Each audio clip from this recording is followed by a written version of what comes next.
Everyone is debating if the NFL is scripted because nobody really tried to tackle Cowboys corner Deron Bland on his record-breaking pick six that just randomly happened on Thanksgiving when the most amount of people would be watching the game. But if we're gonna have a serious conversation, then there's only one story that everyone needs to know about, because literally hours after the NFL lawyer Dan Goods called out the NFL for being scripted before the Super Bowl back in Minnesota, he was randomly shot dead in a gang-style execution. Goods worked for the NFL headquarters in New York and was in charge of many of their lawsuits, including one back in 2004 where the NFL said that they are not a collection of 32 teams but a single entity and compete as a unit in the entertainment marketplace, so they are not subject to antitrust laws. The only other sport that occupies this legal position is the WWE, and Goods said in the interview right before he died that he had to speak out because of how guilty he felt that it was legal to script games thanks to entertainment lawyers like him, and that outcomes have been fixed to maximize profits ever since he started working for them, because the refs manipulate the wins for the overall benefit of the NFL, and the teams and players don't care, because more profits means they get more money since all the NFL's revenue is split among its 32 teams. This is why zero players or coaches call out the refs, despite the fact that they constantly make outrageous calls which change the outcome of games. So all I gotta say is, NFL, please do not shoot me for making this TikTok.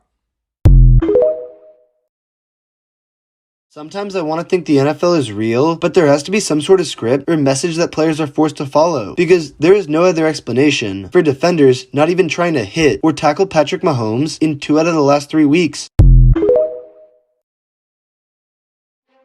The most obvious way that you can tell that the NFL is scripted is just by the way that these guys tackle.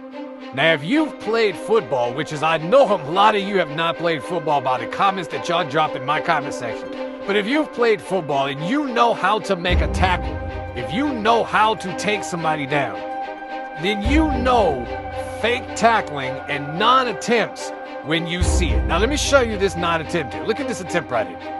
What is he doing? What is he trying to tackle with this? What is this? Is he trying to grab his feet? Did he even try to grab his feet? No, he didn't. He literally just fell on his face. Let's look at it again. Now, when you look at this again, I want you to ask yourself, did he put his hands out? Did he try to grab his foot? Let's take a look. Does he try to actually put his hand out and grab the guy's foot to trip him up? Or does he just put his hands down to brace his own fall? Look at this. Just watch now. You see his hands just going straight to the ground so that he can brace himself. Doesn't try to trip anybody up. So now, how is that real football? Explain to me how that's real football if you're not even making an attempt to grab the person's leg. You gotta be kidding me. It's because I think it should be a bigger story, and I don't think it's going to get covered. Okay. All right, so can I explain it to you? Yeah. And then you can just tell me if I sound crazy. Okay. Because I'm going to sound crazy. Yeah. Okay. 99% of the phones in the world are being tracked by every single government through push notifications. And the United States government has a gag order on the 2 largest phone companies through their operating systems to make sure that no one knows about it. And it was just confirmed by a letter via the chairman of the Committee on Finance in the Senate. Okay. Does that make sense? So you're saying that all the governments?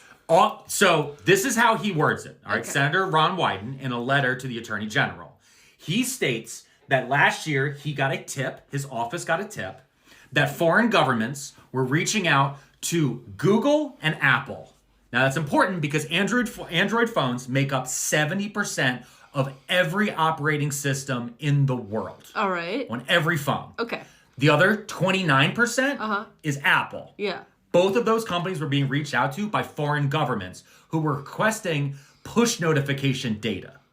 Push notification data? So you know when someone sends you a text? Yeah. Okay, and you get that little thing that pops up at the top of the screen? Yeah. And it's like, oh, you like this thing. Or like Amazon sends you a little bing. It's like, just so you know, Magneto helmets are 30% off. And then you click the button and buy. I cannot believe you bought that Magneto helmet. Okay, ignore this. The governments are tracking us, okay? All right. I will put it on so they don't hear my thoughts. Okay. Do you understand? Yeah. Okay. So when you get that, that's a push notification. Yeah. Okay? But that doesn't come directly from your app.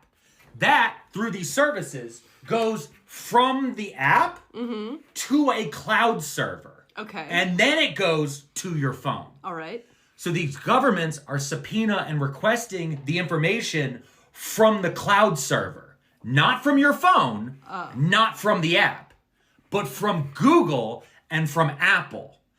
And so these governments, we don't know what governments, it just says in the letter, foreign countries are reaching out and collecting this data. Now, the assumption being ones that the United States has security partnerships with throughout the world. Maybe. But also maybe the United States government as well. Because when his office reached out and were like, we want more information about this, both Google and Apple stated to the senator, who is the chairman of the Committee on Finance, he has the clearance. We can't tell you because we're under a gag order by the United States government.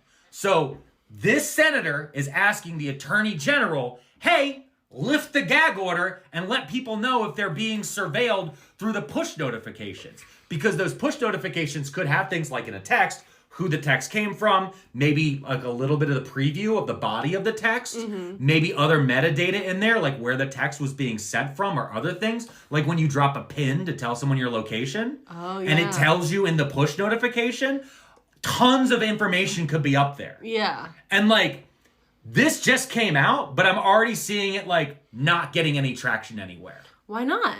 Well, because Apple and Google pay a lot in advertising, and they also run the algorithms that track of how people find out information. Okay, yeah, so they're not going to want this to get out. Yeah, and so they're just going to be like, maybe it'll just go away. So should we get tinfoil and make tinfoil hats? No, I bought a Magneto helmet. I know you bought a That way they helmet. can't read my push notifications. I don't think it's going to work. I think I couldn't hurt.